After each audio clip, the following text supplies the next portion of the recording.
यह घटना अप्रैल 2021 की है, जब कोरोना वायरस की दूसरी लहर पूरे भारत में अपना कहर मचा रहा था। हम सब डरे हुए थे। पीजी के संचालक ने सभी छात्रों को अपने कमरे में रहने और अपना बर्तन अपने पास रखने तथा बारी बारी से खाना लेकर अपने कमरे में ही ले जाकर खाने की हिदायत दे रखी थी। हम सभी छात्र इसका पालन कर रहे थे।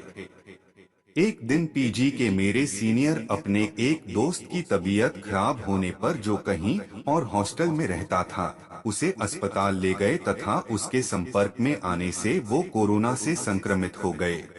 अगले दिन यानी 13 अप्रैल 2021 के दोपहर को संयोगवश खाना निकालते हुए वो मुझसे वहीं मिल गए। भूलवश मैंने मास्क नहीं पहना था। थोड़ी देर बातचीत करने के बाद मैं खाना अपने लेकर कमरे में आ गया।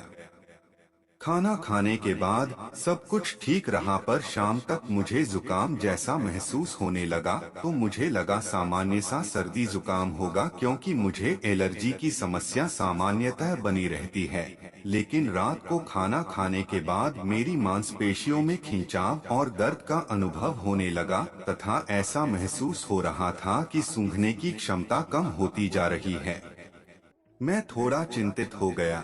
मैंने मेरे फ्लोर के ऊपर रह रहे अपने दोस्त सौरभ को कॉल किया और मेरे कुछ कहने से पहले ही उसने मुझे बता दिया कि वो भैया जो कल अपने दोस्त को अस्पताल गए थे, वो कोरोना संक्रमित हो गए हैं। उनसे बचकर रहना। अब तो मैं पूरी तरह डर गया। धीरे धीरे मेरा बॉडी पेन और मसल्स में चुभन बढ़ने लगी। मैं सो नहीं पा रहा था। रात के 11 बज रहे थे। मैं अब पूरी तरह आश्वस्त हो गया कि मैं भी संक्रमित हो चुका हूँ। जयेश भैया, स्थिति ऐसी थी कि ना मैं सौरभ को अपने पास बुला सकता था, ना ही उसके कमरे में जा सकता था। गला भी सूखने जैसा महसूस हो रहा था। मैं पूरी तरह मायूस हो गया कि अब पता नहीं क्या होगा। सोचा घर बता दूं, लेकिन अगर बता देता तो पापा मुझे लेने बनारस तो आ जाते, पर पापा अस्थमा के मरीज है और पापा की उम्र भी 52 वर्ष है। ऐसे में उनकी दिक्कत मुंह बढ़ गैर में रोने जैसा हो गया। मुझे कुछ सूझ नहीं रहा था। मैंने सोचा साहस करके कमरे से निकलकर कॉरिडोर में थोड़ा टहलूं, लेकिन पैर लड़खड़ाने लगे और चक्कर आने से मैं वहीं बैठ गया। आंखों से आंसू छलक गए। फिर अचानक मुझे मम्मी की कही एक बात याद आ गई कि जब भी कहीं कभी मुश्किल में पड़ना तो बजरंग बली को याद करना बेटा, वो जरूर तेरी रक्षा करेंगे। मैं कमरे में आकर फर्श पर लेट गया और आंखें बंद करके हनुमान चालीसा पढ़ने लगा। मैंने 7 से 8 बार हनुमान चालीसा पाठ किया तो अचानक मुझे अपने कानों में एक आवाज सुनाई दी कि घर पहुंचा दूंगा, तू चिंता मत कर। उस समय रात के 2 बज रहे थे। मैं उठकर बैठ गया और हाथ जोड़कर हनुमान जी को प्रणाम किया। ये होने के बाद जयेश भैया, मैंने अचानक अपने निष्क्रिय और शिथिल हो रहे शरीर के अंदर ऊर्जा का संचार होते पाया, तो मुझे विश्वास हो गया कि यह मेरे आराध्य देव वीर बजरंगी का ही चमत्कार है। हिम्मत करके अपने कुछ कपड़े और किताब जैसे तैसे में रखे और अपने किताबों के बीच से हनुमान चालीसा की छोटी पुस्तिका को उठाकर अपने सीने से लगाकर भोर होने का इंतजार करने लगा। यह 4 घंटे मैंने मन ही मन हनुमान जी का सुमिरन करते हुए बिताए। प्रातः काल 6 बजे मैंने सोचा सौरभ को बुलाऊं, वो मुझे रेलवे स्टेशन तक छोड़ दे तो वहां से मैं 7:20 वाली ट्रेन पकड़कर घर को निकल जाऊंगा। लेकिन डर रहा था कि कहीं सौरभ मेरी वजह से संक्रमित ना हो जाए।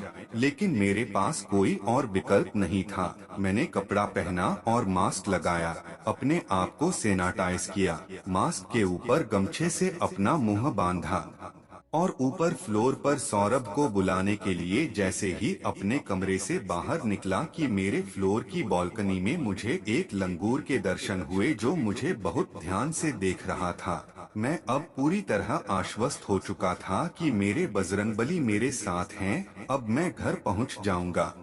मैंने उस लंगूर को प्रणाम किया और सौरभ के पास गया।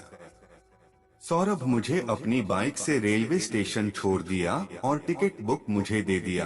ट्रेन में बैठते ही अपनी छोटी बहन को कॉल किया और उससे बोला घर आ रहा हूँ। उसने पूछा क्या हुआ, ठीक तो हो ना भाई? तो मैंने भावुक होकर कह दिया हाँ ठीक हूँ, जिंदा वापस आऊंगा, चिंता मत करो, और फोन रख दिया। मैं पूरे रास्ते ईयरफोन हनुमान चालीसा सुनते हुए 4 घंटे का सफर तय करके गोरखपुर आ गया।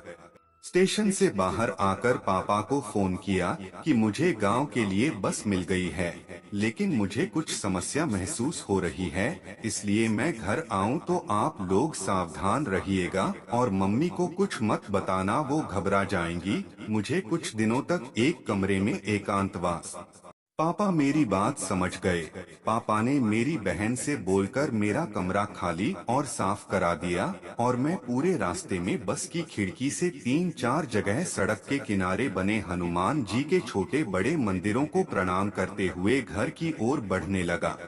घर पहुंचते ही सीधे अपने कमरे में गया और फर्श पर थककर चूर होकर लेट गया और लेटकर सोचने लगा कि अगर हनुमान जी का आशीर्वाद साथ नहीं होता तो आज पता नहीं क्या होता। जहां कॉरिडोर में मेरे लिए 2 कदम चलना मुश्किल था, वहां यह 200 किलोमीटर की दूरी कैसे तय पाता। मैं अपने आराध्य देव वीर बजरंगी की कृपा से ही उस कठिन परिस्थिति में अपने घर पहुंच पाया। मैं हनुमान जी को यह घटना याद करके बारंबार प्रणाम करता हूं तथा आज मेरी तरह ही हनुमान भक्त जयेश भैया से यह घटना साझा कर रहा हूं।